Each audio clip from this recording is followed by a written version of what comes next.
All right, what is going on, everybody? How you doing? Welcome to a Friday edition of Talking Buffalo, part of the Blue Wire Network.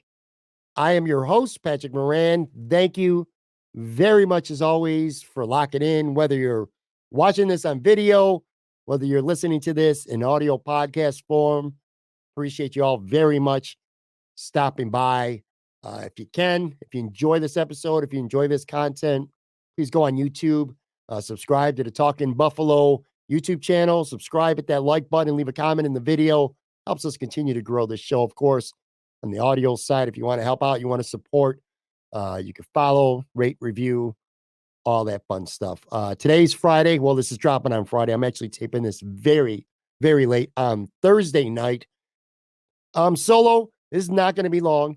I got three things that I want to get into. So this will be kind of like a 3 segment in and out solo podcast today. Segment one, I got some thoughts on where the Buffalo Bills are right now in the eyes of a lot of the national media. There's been a lot of, I don't know, it seems for whatever reason, maybe it's because they played so bad in a preseason game last week. I don't know, but there just seems to be a lot of bashing going on of the Buffalo Bills with some national media people who, quite frankly, aren't even real NFL reporters. But anyway, I got some thoughts on what they're saying and where I think the Bills are at and how I feel about it. So that'll be segment one.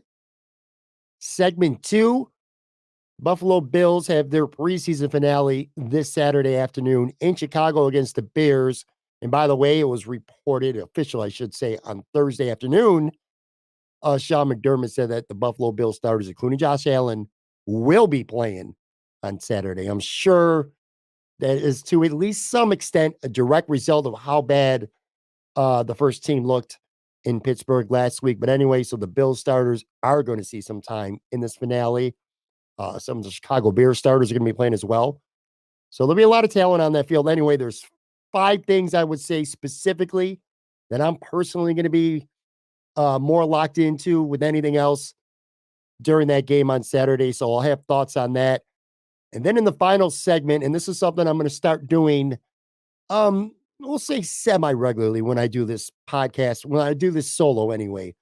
Last week I went to Johnson's Landing. It's a brand new, like, hotspot food place, restaurant, sky bar, roof bar, whatever you want to call it, in Hamburg. It literally just opened up less than 2 weeks ago. I went there with my wife for lunch. So I got some thoughts on that, a little bit of a review. I pre-taped that, so I'm just going to play it here near the end of the episode. And like I said, it's going to be something I start doing here semi-regularly. I'm not going to do it every week, maybe a couple times a month. When I have whether I'm trying some wings at a new place or I went back to an old one, or it doesn't have to be wings. It could be something else. Just going to have a series of wings slash restaurant or bar reviews here on this podcast. As we this will always be primarily a sports podcast, especially with the Bills and the Sabres. That's never really going to change. But as we start to do more shows, I'm going to start to get into more topics about Buffalo, around the city, business leaders, community leaders, bars, restaurants, things like that. We'll start having some conversations about some of those places. Anyway, that's going to be here at the end of today's episode. Pretty tired, so if my voice goes a little bit, forgive me. Again, I'm taping this close to midnight on Thursday, and this is actually the third podcast that I've recorded tonight, or been a part of, I should say. Anyway, this is the only one for Talking Buffalo. But earlier tonight, and by earlier tonight, I mean on Thursday night, I got a chance to go out to I'm in West Seneca. I went to West Seneca, the Rock Power Report. Chris and Drew, they've been doing this, I think, since like 2014. One of my favorite Bills podcasts out there, because they're from Bills fans who don't try to pretend that there's something that they're not.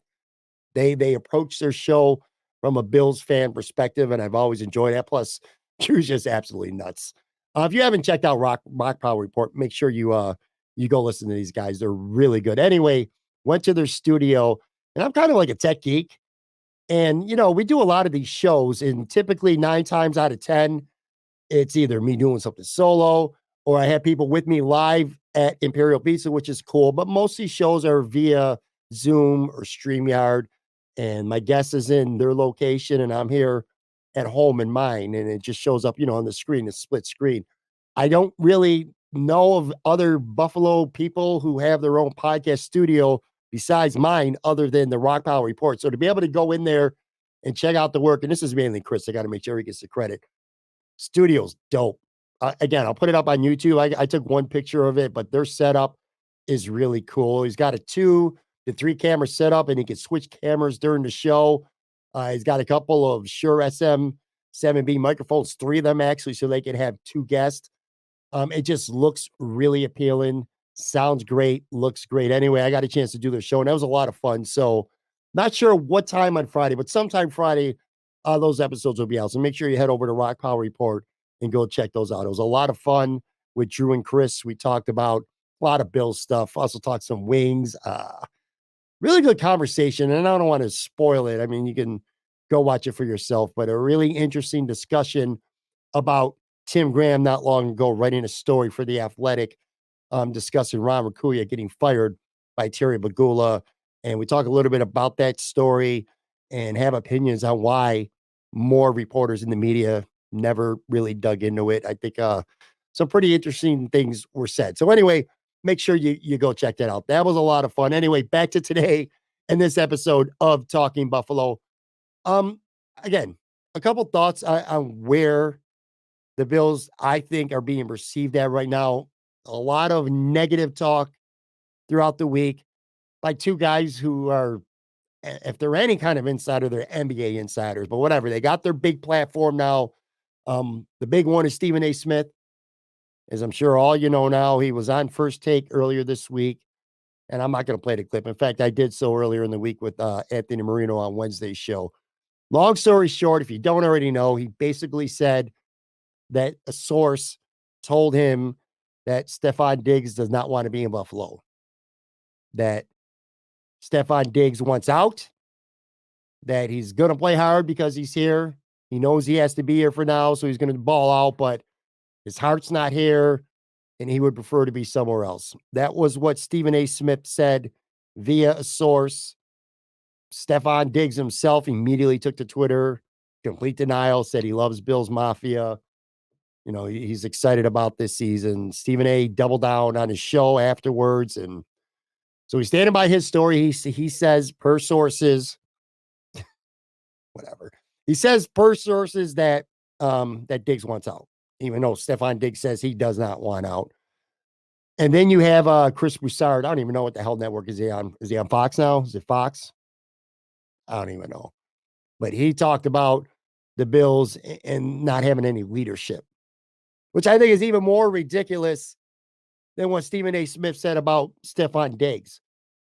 We can hate on Stephen A. all we want, and I do think he does this for attention, which worked because that's probably the biggest thing we talked about in Buffalo all week long, football-wise, was Stefon Diggs wanting out per him. But anyway, that story of the 2 probably has more credibility to me. I think maybe there might be some kind of little morsel of truth in there that if Stefon had his way, maybe he'd be somewhere else, but he's here in Buffalo. He's certainly going to make the best of it. Maybe you can convince me to some level that there might be some truth in that. But what Chris Broussard said, who knows nothing about football, except I think he says Deion Dawkins was a backup left tackle. He called him that before. Don't even get me started about Chris Broussard. I'm going to lose my train of thought and get pissed off. But to say the Bills lack leadership is ridiculous. There's a lot of things you might be able to say about the Bills right now. If you don't think they're going to be that good, you could talk about the offensive line being an issue. You could talk about middle linebacker. You could just talk about how good the AFC is, how loaded this conference is. Sure, I'll buy that. But lack of leadership, Josh Allen is a leader. Stefon Diggs is a leader. Micah Hyde is a leader. Jordan Poyer is a leader. Trey White is a leader. Matt Milano's quiet, but he's a leader. And I didn't even mention Von Miller, who might be the biggest leader of them all. This team doesn't lack leadership. It is stupid. That's just some stupid ass shit that Chris Broussard, who wants to be Stephen A. Smith, is out there saying to get attention.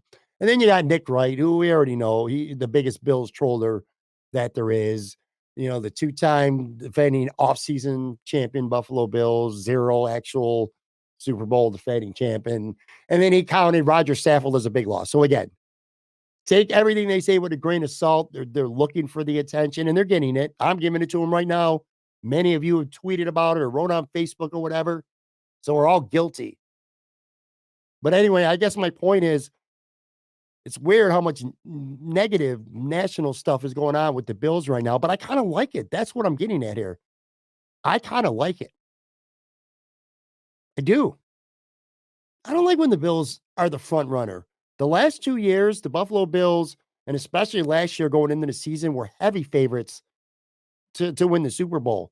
And it's been like that the last 2 years, ever since they made it to the AFC Championship in 2020 and lost against Kansas City. I never really liked being the front runner.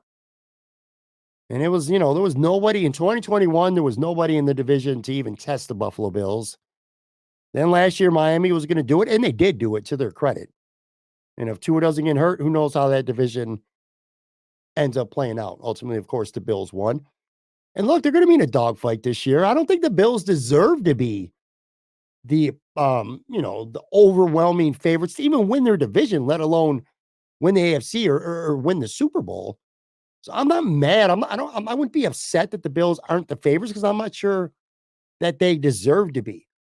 What I'm saying is that I like it. I think this is a football team that maybe, being disrespected by the idiots like Stephen A. Smith and especially Chris Bouchard or Nick Wright, maybe this will put a bigger chip on their shoulders. I kind of like that. I want to see a Bills team that's angry, that's annoyed, because I'm not sure. Look, end of the day, all the injuries, the weather, and the million other reasons that they had to lose last year, they still only lost 3 games by 8 points. This team was another touchdown and a field goal away from being undefeated during the regular season. They're a great team on paper. I think they're a great team on the field. They're not without flaw, but you can say that about any team.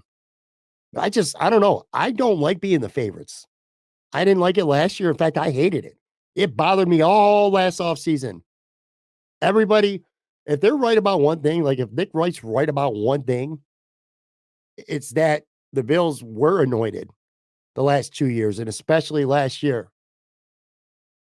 So I don't know, man. I'm kind of good with them being maybe the team that's perceived as being the third best team or the fourth best team in the AFC. I'm even good with a lot of people out there, and there are plenty of them, who aren't even picking the Buffalo Bills to win their own division now. Kind of like that. I like that it's going to make them play angrier. I hope it does. It should. And then it makes it play with a bigger chip on their shoulder. So anyway, that's my thoughts right now on where the Bills are being perceived. Some people, it might bother them. They like being the front runner. They like being the clicky pick, the one that everyone talks about. I'm good with that. Let everybody think that Miami or the Jets are going to win the division. Let everybody think that the Bills are not simply as good as the Kansas City Chiefs or the Cincinnati Bengals, which for the record, I don't buy that for a second. It is what it is with those teams. I like where the Bills are at right now, perception-wise, around the league. But before we get to the playoffs or even the regular season, we still got one more preseason game to wrap up here. These are 5 things between the Bills and the Bears on Saturday that I'm looking for specifically. Number 1, linebacker, AJ Kline versus Tyrel Dodson. One of those 2 guys almost certainly are going to be a starter. And when I watch this game on Saturday, my expectation isn't going to be, well, who's making better plays? Who's doing more out there to earn the job? I feel like at this point between these 2 guys, it's almost like, well, who's going to hurt their case less? I mean, who's going to screw up less? Because it's not going to be that one of these 2 guys wins the job for me as much as one of these 2 guys loses the job. At least that's what it's been to this point. Personally, I think AJ Kline has the edge right now. That's just my opinion, my gut feeling. I don't have any inside knowledge on any of that. I kind of feel like Terrell Bernard, despite the fact that he hasn't played a snap in the preseason and he won't be playing probably Saturday either because he's missed 3 straight practices again this week. Hamstring's still not right. I feel like Tyrel Bernard, by not playing, is probably going to end up being your starting middle linebacker in week 1. And it's like you really want to get behind him now because you already know what Dodson is and you already know what Kline is. I'm not huge and I'm not very high on Tyrel Bernard, but you don't know what he is yet. He might be something starting in the middle of a Buffalo Bills defense. But anyway, like I said, one of the things I'm looking for between Dodson and Kline, which one is going to do less to hurt his own cause between those two. So that's one thing. Another thing is the wide receiver position. I feel like at this time that the Bills are going to keep 6 receivers, and 5 of them are locked in for sure. Obviously, Stephon, Gabe, Trent Sherfield, Deontay Hardy, and the rookie Justin Shorter. Those 5 are locks. There's nothing they're going to do on Saturday that's going to jeopardize their standing in the roster, other than get hurt, of course. That 6th position, though, that 6th receiver, Khalil Shakir, Andy Isabella, I feel like that's coming down to the wire. And I got to admit something. I never thought it would. I never thought until maybe this last week or so that Khalil Shakir's position on this football team would even be even a little bit in doubt. But it definitely is now. It definitely is now. He is inconsistent, and he's went from, and I was at 5 practices during camp. He took every first team rep when there were 3 wide receivers, every practice that I saw. And he started the preseason in the slot when the Bills would be in a 3 wide receiver set. Didn't happen though in Pittsburgh. And he's got some flaws to his game. He's frustrating because we saw in that Colts game, that opener, the preseason opener, makes a really nice catch on the sidelines, runs up the middle, a really nice route, hauls down a 21-yard pass, and then he drops a 3rd down pass right in his hands. On 3rd down, it forced the Bills, it killed the drive. And that's the problem with Shakir. Trust. He's inconsistent. He drops the ball at bad times, it seems. He did a little bit of it last year. Seen some of it at camp. He's not the greatest blocker. I don't think, and he's a 5th round pick. It's not like this guy's a day 2 pick, let alone a day 1 pick. I don't think his spot on this team is 100% locked in. And I feel like the door's open at least a little bit for Andy Isabella. And if you're an Andy Isabella guy, I would like 2 things from the Pittsburgh game last week. A, he caught a pass for 19 yards and he was almost immediately yanked after that. And B, I thought it was, well, maybe it was potentially telling. We'll see Saturday, but that he was the one returning all the kicks.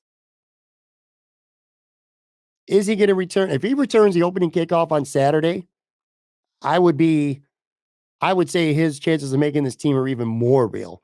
Obviously, if he goes out and he has a big game, it's going to help his cause. I don't think, I could be wrong, but I don't think the 6th receiver on this team is set in stone with just 1 preseason game left. I feel like the door is open for Isabella.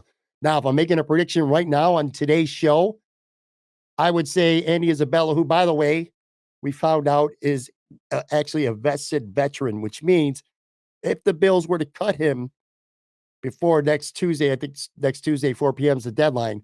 If the Bills cut him, he doesn't have to go through waivers unclaimed to go back to Buffalo. The Bills might say, hey, listen, we're going to cut you now. Sign with our practice squad. And the very first sign that something ain't right with Shakir or somebody goes down, you're going to be up and you're going to get some run on this team. They can work that out. That's the reason why I think Shakir makes this team, because I also feel like if he goes on waivers, there's 31 other teams. One of those 31 other teams are probably going to conclude that Khalil Shakir is one of their best 6 receivers. So I think he'll land on a roster somewhere. That's why I lean Shakir, but by no means, and I mean no means, do I think it's a lock. So that's 2. Got a couple more, and then we'll finish up with the Johnson's Landing review. Be right back after this message.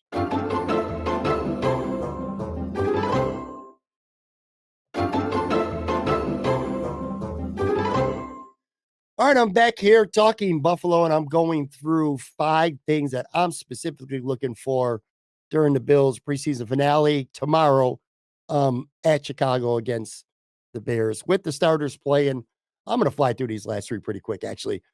Jordan Phillips, He's going to see his first action of not just the preseason, but real since training camp.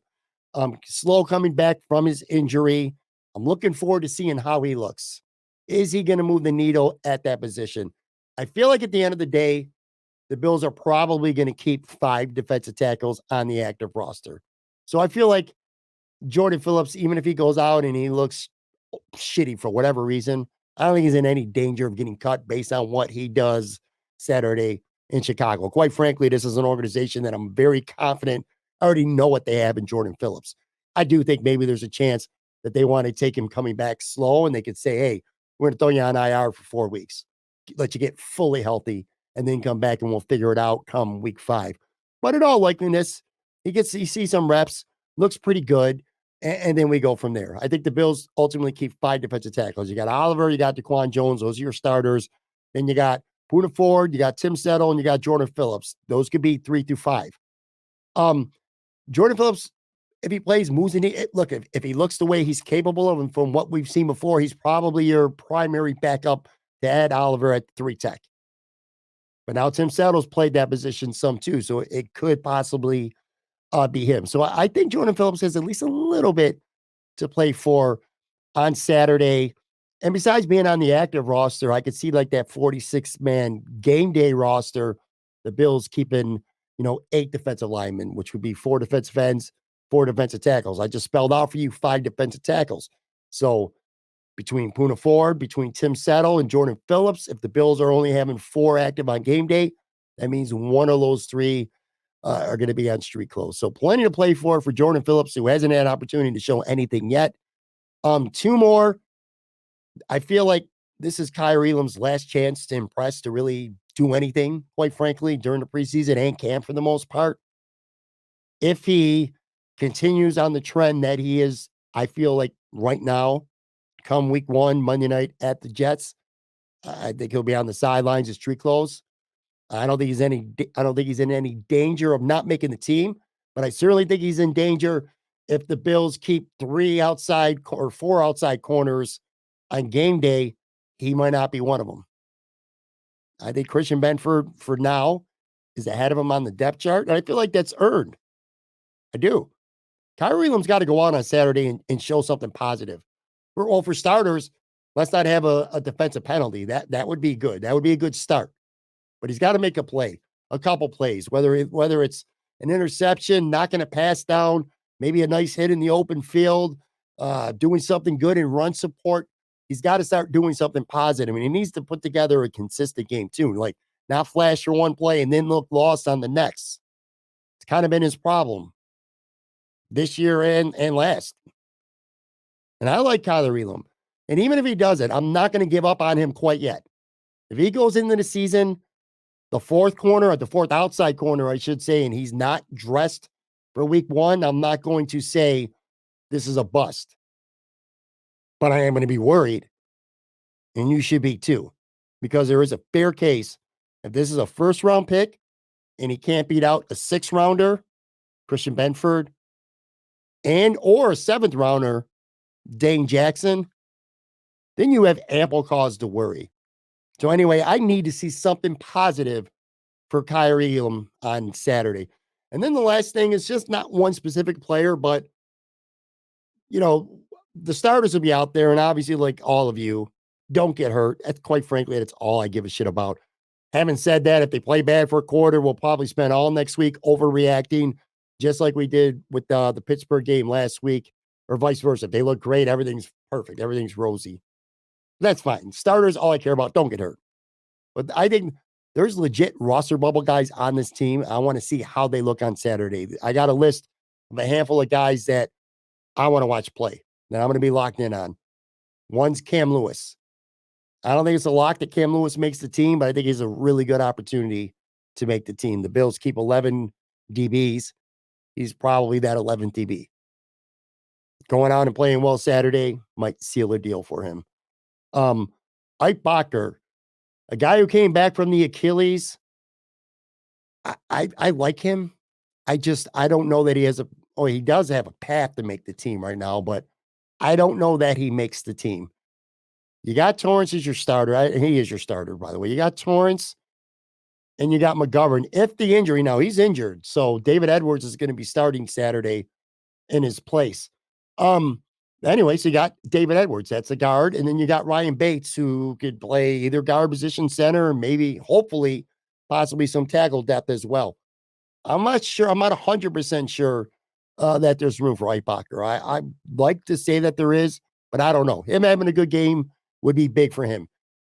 Two more. David Quisenberry, I'm out on him. I talked about him on the Rock Pile Report show ad nauseum. I've talked about him on this podcast.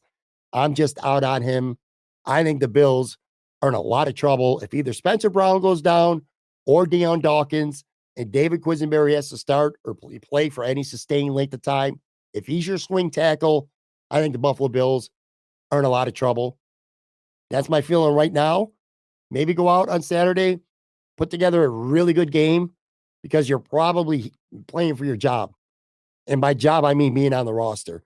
I think he's firmly on the roster bubble because I think Ryan Vandermark right now, if the season were to start tomorrow, I think he's your swing tackle. No, I think there's a very good chance the Bills might look to the waiver wire or to the trade market to address offensive tackle, but I think Ryan Vandermark is above Quisenberry on the depth chart, and Quisenberry's in big danger of not making this roster. So I think this is a big game for him on Saturday. And then the last guy I got is Bale Inspector. This guy went in the camp part of a three-headed horse race to start a middle linebacker and just, I don't know why, just fell off. I don't know if it was just lack of opportunity or not taking advantage of an opportunity. He played one day with the ones at camp, day 3 at camp, and that was a wrap for him. So I don't know what's going on with him, but he hasn't really done anything during the preseason. And I think he's on that bubble right now because I think the Bills are carrying 6 linebackers. 4 of them are set in stone. And you got Matekovich, Kline, who could start, or he could be on the practice squad. He could be cut and sent to the practice squad. Matekovich, a special teams ace, and then Bale Inspector. All 2 of those 3 are making the team. One's not. And I'm not even counting Trayvon Howard, who maybe, he has a big game on Saturday and he puts his name up there. But I'm not sold. I don't know why. I'm not sold. Let's just put it that way. I'm not sold on Bale Inspector right now making this team. I don't think it's a lock. So if I'm him, I'm doing everything in my power to go out and have a good game. So anyway, those are the 5 things specifically that I'm looking for in Chicago. I want to bring up, and I'm going to end the podcast, or I'll come on and sign off at the end. But again, I'm going to play a clip. I pre-recorded this. This was my bar/restaurant review. Brand new place just opened up in Hamburg called Johnson's Landing. I'll play that, and then I'm going to sign off for you. All right, this is a wing/restaurant review for a brand new place in Hamburg. It's on Lakeshore Road. It's called Johnson's Landing. And when I say new, I mean quite literally, this is a new place. It has been open to the public for less than 2 weeks as of this recording. In fact, it just opened up last Sunday, August 16th. Food-wise, I went there with my wife, and between the 2 of us, we got 3 different things that I want to drop a quick review on. I got a beef on weck sandwich with fries. My wife got a buttermilk chicken sandwich with fries. And between the 2 of us, we also split a single order of medium wings. Here's my thoughts on those, as well as a couple observations about the place itself. We went there on a Sunday at around 1 p.m.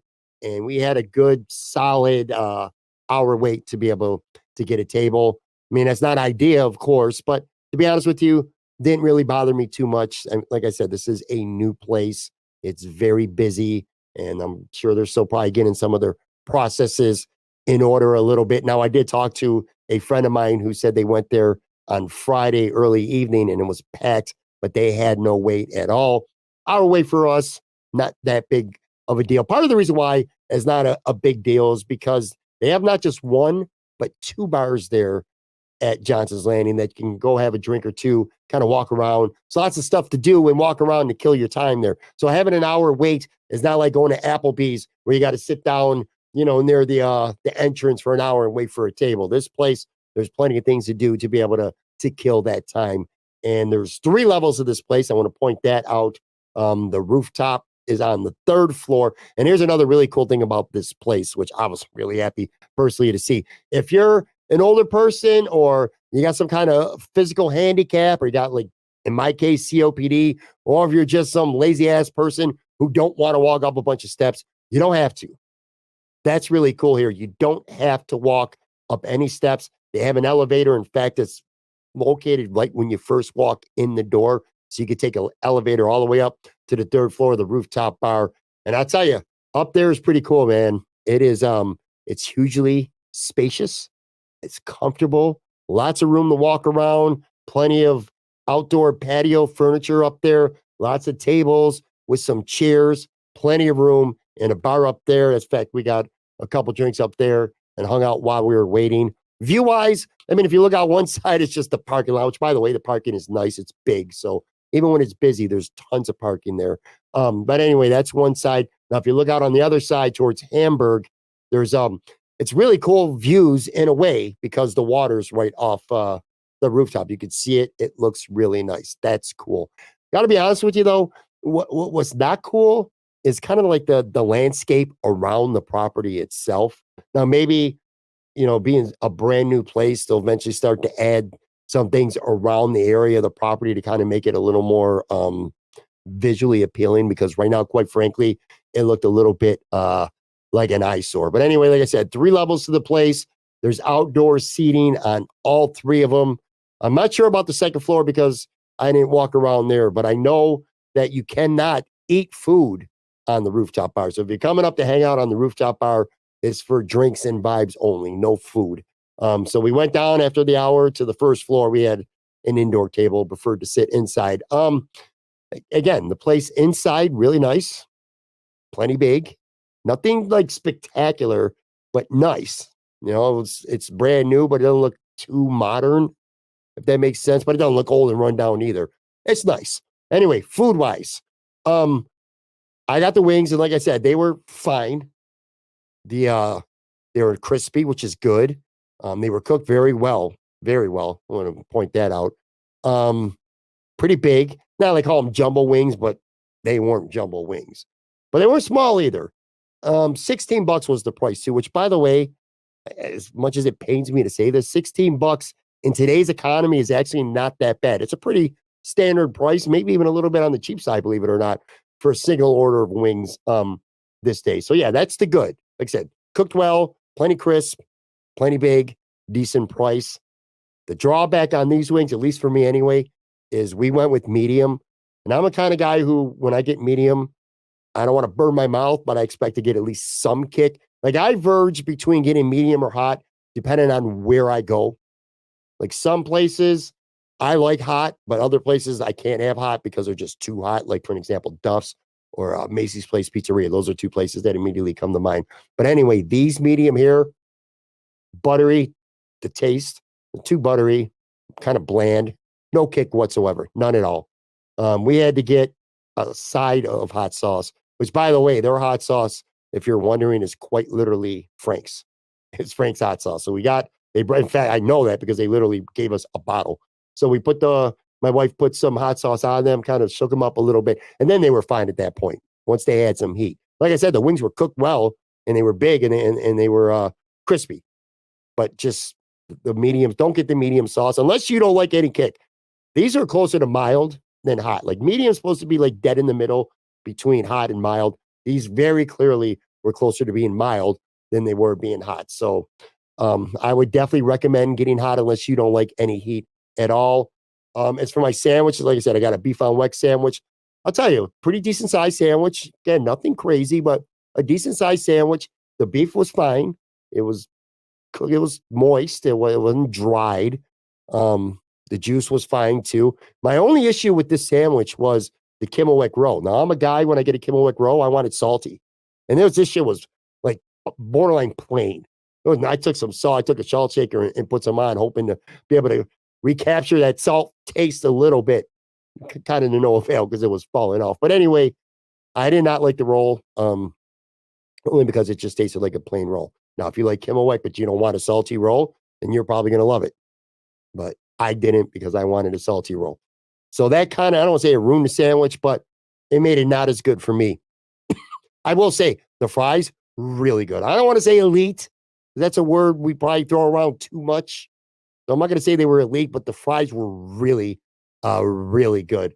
As for my wife having a buttermilk fried chicken sandwich, I can only go by what she said.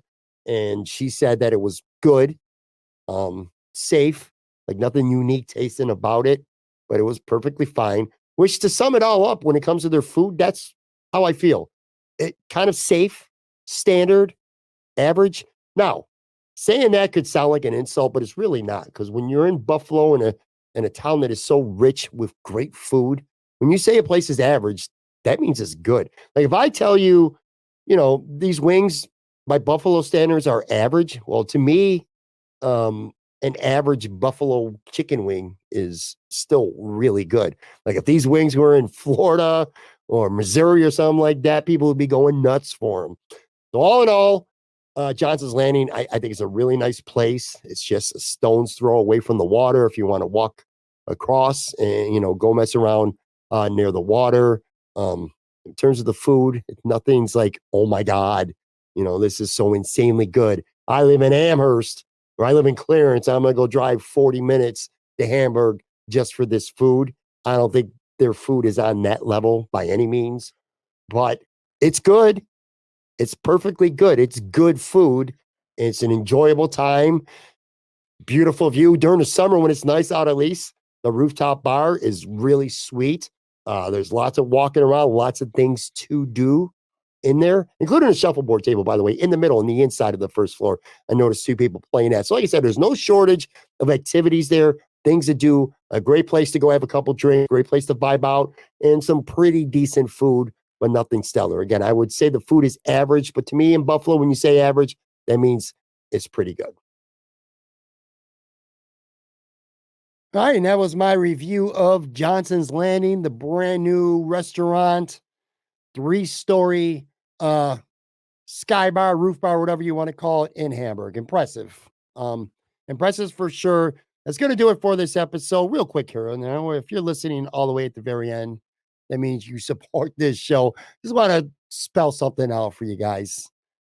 I'm working on doing more of these solo shows, and it's kind of about getting reps at this point. I'm not used to them. I guess that's what I'm getting at here.